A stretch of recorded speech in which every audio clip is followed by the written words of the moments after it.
Coming up, Halloween heartbreak. Find out how social media helped grieving parents get back their stolen display. And the budget on tax reform passed through the House this morning.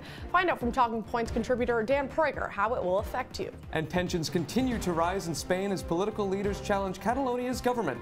All this and more. Citrus TV News Live at 6 starts right now.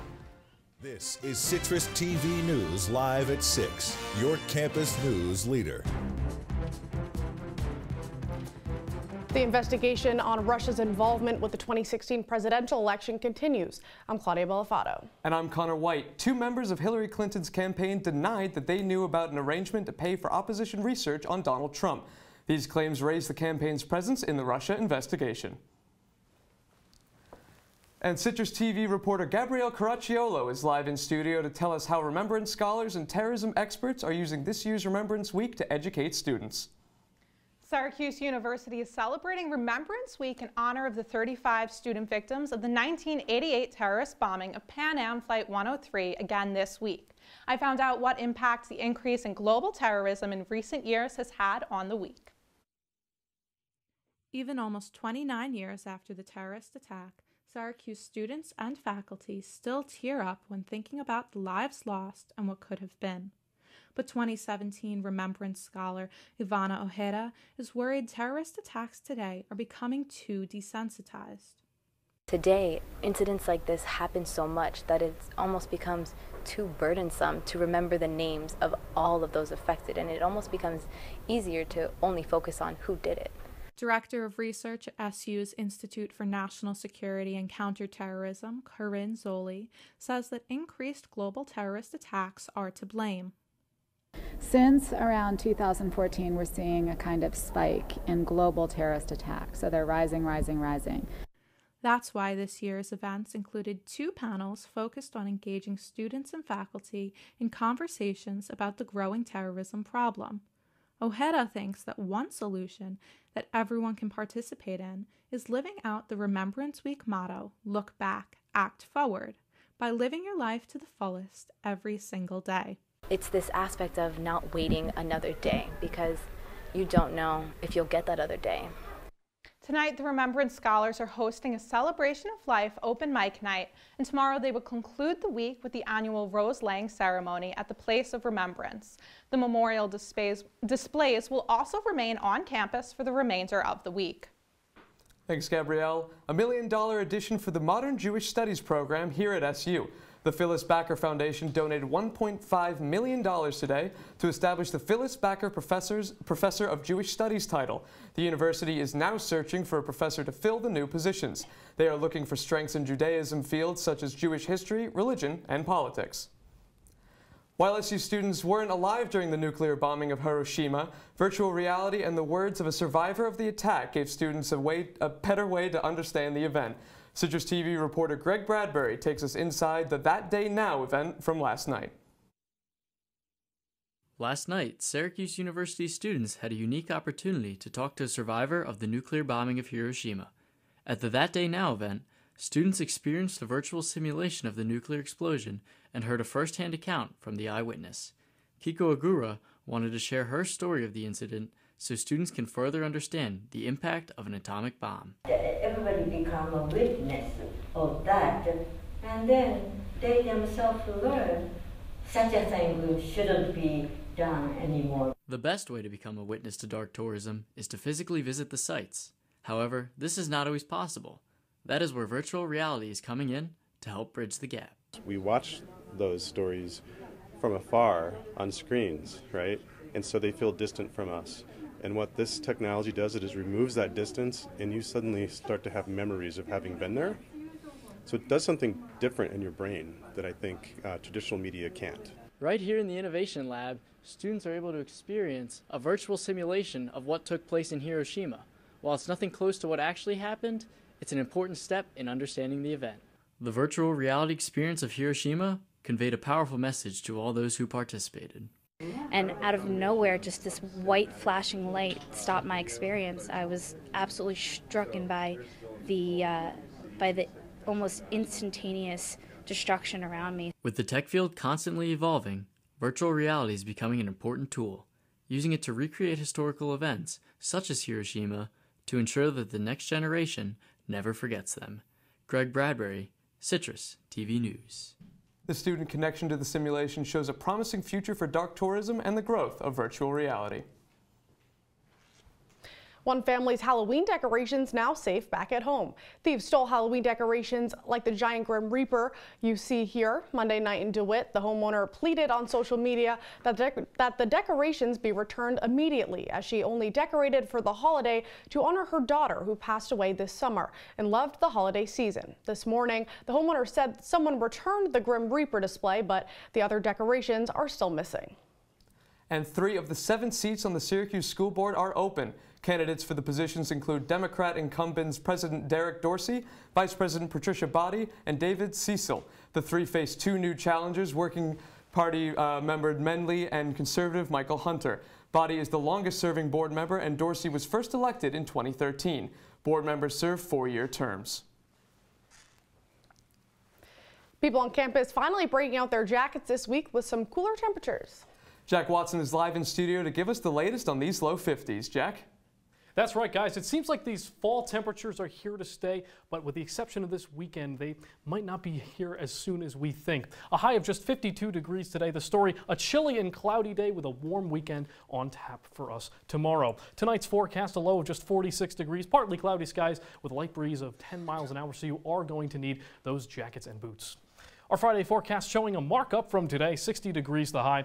More chilly temperatures to come, though, in the future. I'll have those on my full forecast when Citrus TV News Live at 6 returns, guys. And coming up next, find out the latest controversy in the ongoing Menendez trial. Plus, find out how leaders responded to Election Day chaos in Kenya. Stay with us. What are you, superheroes? Just 4 brothers who hate bullies and love this city.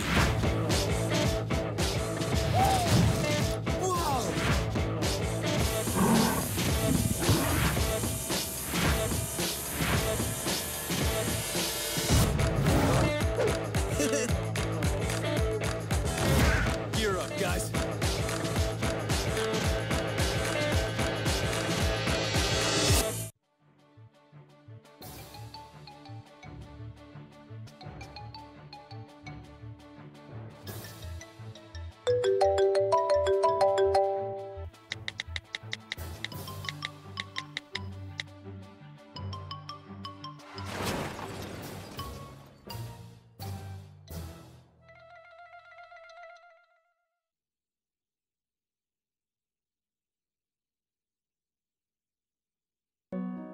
They said a bottle was just a bottle.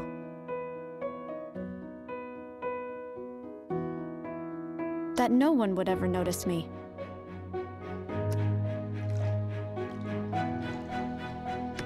But I knew I could be more.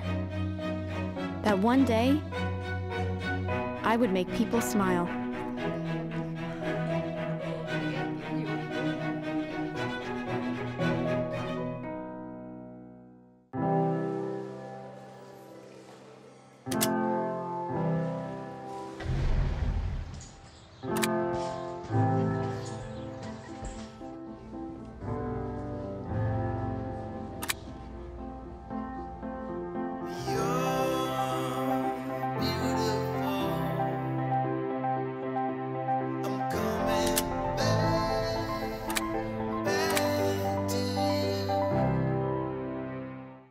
If you see news happening on campus, in Syracuse, or across the nation, call the Citrus TV newsroom, 315-443-1177, or tweet at Citrus TV News, your campus news leader.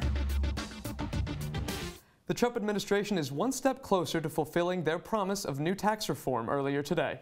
The vote was 216 to 212, with several Republicans opposing the measure. Part of the budget cuts tax deductions that affect 1/3 of taxpayers. The House GOP will unveil the exact details of the bill next week. Talking Points contributor Dan Prager is here to break down why the bill only just made it through. Well, thanks for having me, guys. The reason the bill was so close is because it could really hurt people here in New York. The bill would make it easier for Republicans to add new things to their tax bill, including rules that would eliminate big tax deductions for states like New York, which is why our congressman here, John Katko, and many others in New York were the people who voted no. But in the end, the bill is all about the Republicans' plan for tax reform.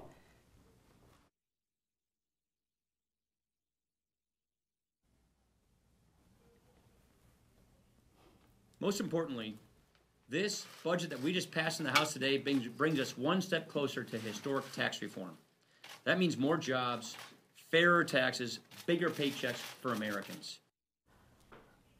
So like you said, they passed the budget to make it easier to pass the tax plan. So what are the odds that they do pass that tax plan? So this is where it kind of gets confusing because it passed both, but I don't think the odds are very high that that tax plan goes through. A lot of Republicans have issues with this. It's supposed to raise the deficit by about $1.5 trillion, and a lot of budget hawks on the Republican side are not in favor of that. So we'll have to see in the upcoming weeks if the tax bill changes at all, if this will help it. But right now, it kind of looks a little unlikely, especially with the turmoil in the Republican Party right now. Awesome. Thanks so much, Dan. Thank you for having me. Thank you. President Trump responds to the opioid crisis crippling the nation. He declared a nationwide public health emergency at a White House event earlier today. The order will expand access to telemedicine in rural areas and move around some federal grants. Trump's order is more direct than other alternatives, but its actions will be less immediate. More than 1,000 people are treated every day for misusing prescription opioids. Travelers flying to the U.S. from overseas will now face more security at the airport. Many airlines will be conducting interviews with passengers as part of their check-in process. The tighter security is meant to help detect explosives in electronic devices. The new measures come after a controversial laptop ban back in March that affected flights from certain airports in the Middle East and Africa. More than 2,000 flights from around the world enter the U.S. on every day. Domestic passengers will also be expected to take out all electronics larger than their phones during check-in. Airports are asking passengers to arrive early and understand that they will be expected to turn on all devices before boarding their plane. Testimonies continue in the Menendez trial. You may remember that U.S. Senator Robert Menendez is facing bribery charges and is accused of letting gifts from a donor influence his actions as senator. Today, the defense team of Menendez called key witnesses from both sides of the Senate to the stand, including Senators Lindsey Graham and Cory Booker. Menendez says both of them reflected on his character and dedication as a public servant. When your colleagues come to testify for you, it says a lot. So I'm honored that both Senator Graham and Senator Booker testified today. Not all the testimonies went as planned. The trial judge denied attorney Mark Elias to testify. Elias is involved with the investigation between President Trump's connections to Russia. Defense lawyers threatened to argue to declare a mistrial because of the judge's actions. Political leaders in Catalonia plan to challenge the Spanish Prime Minister's actions to take over their regional government. The appeals will be filed in Spain's constitutional and Supreme Courts. A spokesperson for the Catalan government says that if the challenge is not successful in Spain, they will take it to the international courts. The Senate in Spain is expected to grant their prime minister unprecedented powers. These include the ability to assert dominance over Catalan's territory, where economic powerhouse Barcelona is located. One person is dead and several are injured in Kenya after clashes with police on Election Day. Opposition leader Raila Odinga called for a boycott of the election, leading to a lower voter turnout in many regions. Police used tear gas against protesters after opposition supporters attacked a polling station. Although incumbent President Uhuru Kenyatta is assured victory, the boycott hurts the credibility of his victory. Voting in some regions is postponed until October 28th. At least 47 people are dead after an explosion at an Indonesian firework factory. The burst happened near the capital city of Jakarta. Officials have not yet identified the bodies, which were severely burned. The factory has over 100 employees, and some workers are still unaccounted for. Police say the fire spread after the explosion and the factory's roof caved in, causing further injuries. From the CitrusTV Weather Center, this is SU's most accurate weather forecast. Scraping the high 40s right now here in central New York. Syracuse 49, Penn 48, Ithaca 50 degrees. Binghamton 49 out here by Lake Ontario, Rochester 47 degrees. Our future radar here showing some scattered showers throughout the overnight hours, but otherwise a pretty dry night. Right now on the hill we can see 49 degrees. Cool fall weather really setting in here with a light breeze at 10 miles an hour. Our Friday day planner here, starting out the day, 9 a.m. when you get up for classes, just 44 degrees, so you're going to want to bring a jacket. But by noon, we're at 55 degrees, and by 6 p.m., 57 degrees. I'll have our 5-day forecast when we return here on Citrus TV News Live at 6. After the break, we will discuss Twitter and its surprising decline. And America's favorite cereal giant is under fire for racist packaging. All this and more coming up on Citrus TV. Foster care. I never knew when I would have to move, so I always had my suitcase ready to go. Then one day I was adopted. My new parents opened their hearts and home to me. My parents cook my favorite breakfast for me every morning. My parents take me on trips I never thought I would go on. They gave me a home and an even better reason to use that suitcase. My parents aren't perfect, but they're perfect for me.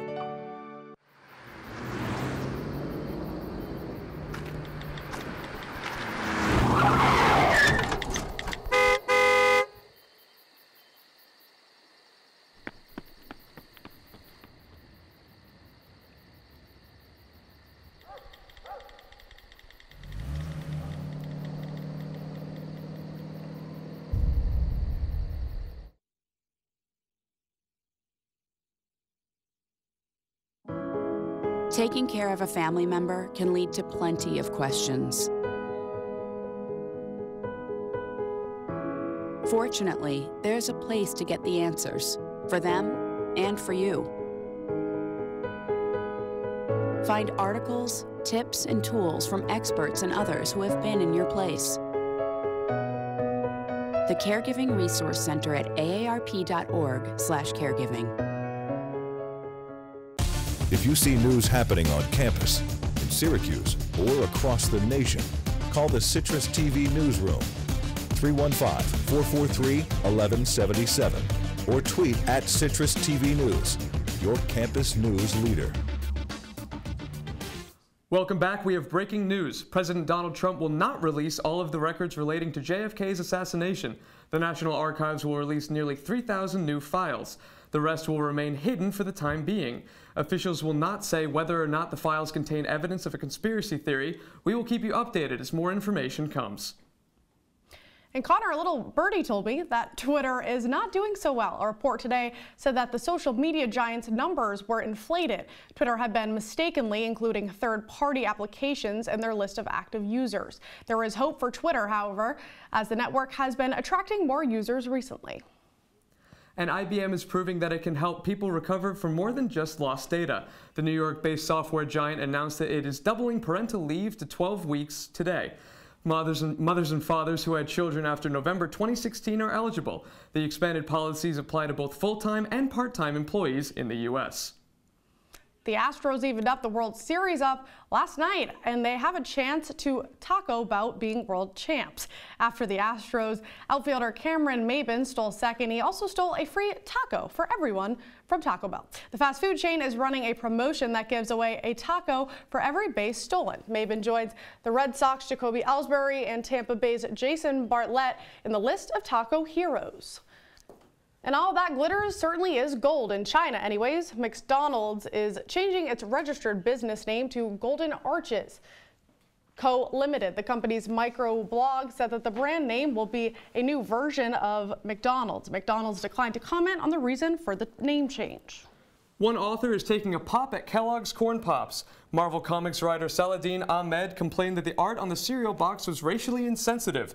The box depicts a darker-skinned Pop acting as a custodian, while lighter-skinned Pops do regular activities. Kellogg's apologized and promised to restock boxes with updated artwork in stores. And coming up in sports, Syracuse men's basketball finds out its ACC ranking. Plus, women's soccer has its last game of the season tonight, and cross country participates in the ACC championships tomorrow morning. We'll be right back. Got pre-diabetes, but with more exercise and a change in diet, it can be reversed. I've tried exercising. It just makes me hungry for bacon. I love bacon too. And who really likes to exercise? Not me. Me neither. Nobody.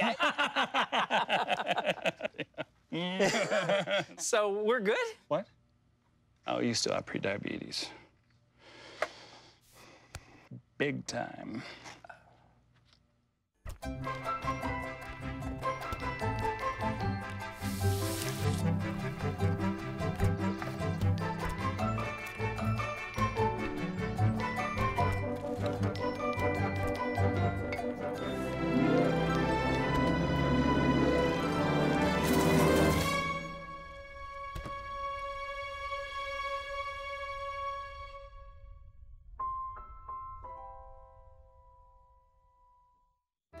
Here's your check.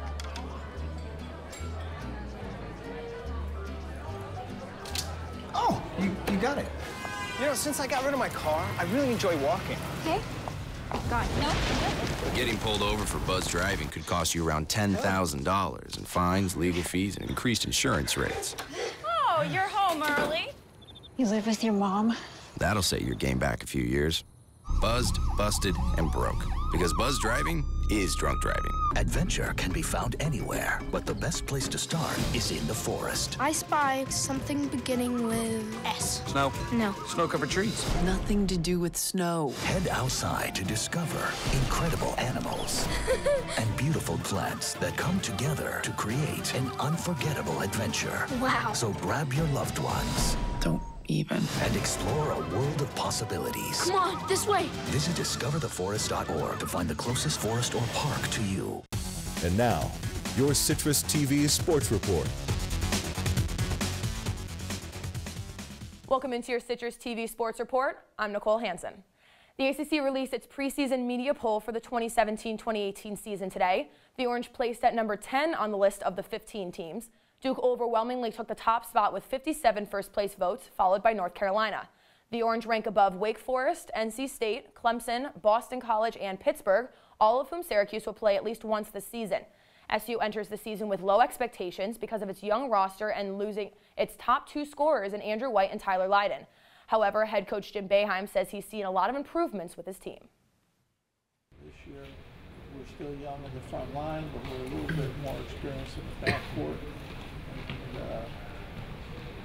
We'll see how that plays out. Everybody's, to some extent, in college basketball, relies on young players. That's just the nature of college basketball right now. Player by player, I've seen great improvements. We still have a lot of work to do, but I've seen a lot of genuine improvement. Syracuse women's soccer heads to Virginia Tech tonight for its season finale against the Hokies. The Orange was officially eliminated from ACC tournament play on Saturday after a 2-0 loss to Duke. Senior goalkeeper Courtney Brosnan is just 2 saves away from a program record for career saves. Brosnan could also reach another accomplishment tonight. A win would move her to second in program history in career wins. The Syracuse cross-country team is heading to Louisville for the ACC championships on Friday morning. The men's team has won the ACC championship the last 4 seasons and claimed the conference title the last 5. Senior star Justin Knight enters the tournament looking for his second ACC title in as many seasons. The women's team hopes to improve on its 8th place finish last season. The women haven't placed higher than 3rd since the team was founded. The New York Yankees joined the list of teams in search of a new manager this offseason. The team announced today that Joe Girardi will not be back as the Yankees manager in 2018. This was the last season of Girardi's 4-year contract, and it was reported that general manager Brian Cashman recommended the team change managers. During his 10 years as Yankee skipper, Girardi won 1 World Series and had 6 playoff appearances, including this season's playoff run into the ALCS, where the Yankees came within 1 game of going to the World Series. Speaking of the World Series, the Houston Astros and Los Angeles Dodgers faced off in Game 2 of the World Series last night. Justin Verlander pitched another gem for Houston, but things got really interesting in extra innings. There was a combined 5 home runs in the 10th and 11th innings as the lead bounced back and forth. George Springer's 2-run homer sealed the deal for the Astros. The series is tied 1-1 for Game 3 tomorrow in Houston. The Brooklyn Nets defied the odds last night, taking down the Cleveland Cavaliers 112-107, despite LeBron James getting his first triple-double of the season. Both teams were plagued with injuries. The Nets were playing without D'Angelo Russell and the Cavs without Derrick Rose and Dwayne Wade. Spencer Dinwiddie led the Nets with 22 points, and J.R. Smith's return to the starting lineup left something to be desired. He only had 2 points and went 0 for 5 from 3. And lastly, the Miami Dolphins travel to Baltimore to take on the Ravens tonight. The Ravens are 1-3 at home this season, but 0-5 at home, or 5-0 at home on Thursday nights under head coach John Harbaugh. Matt Moore takes another start at QB for Miami, with Jay Cutler set to return next week. Joe Flacco has been in a slump as of late, but has historically had success against the Dolphins. So the World Series continues this weekend. How do things change for the Dodgers now that they're playing in Houston? Well, the Dodgers have seemed like a superior team so far this season, even with that short little stretch towards the end where they struggled a little bit. So I don't think it'll have too much of an effect, but Houston saw how well of a home field advantage they had against the Yankees there, so it could help them out. Exactly. It impacted New York. We'll see how things go. Thank you. The show has been flying by, but not as fast as this little guy was going in Ohio. Stay tuned. Go to college, from a young age. I definitely want to major in political science, become the mayor or something, make the situation better for other people. My name is Justin, and I am your dividend.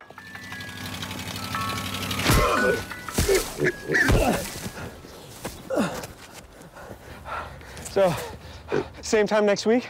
Well, of course.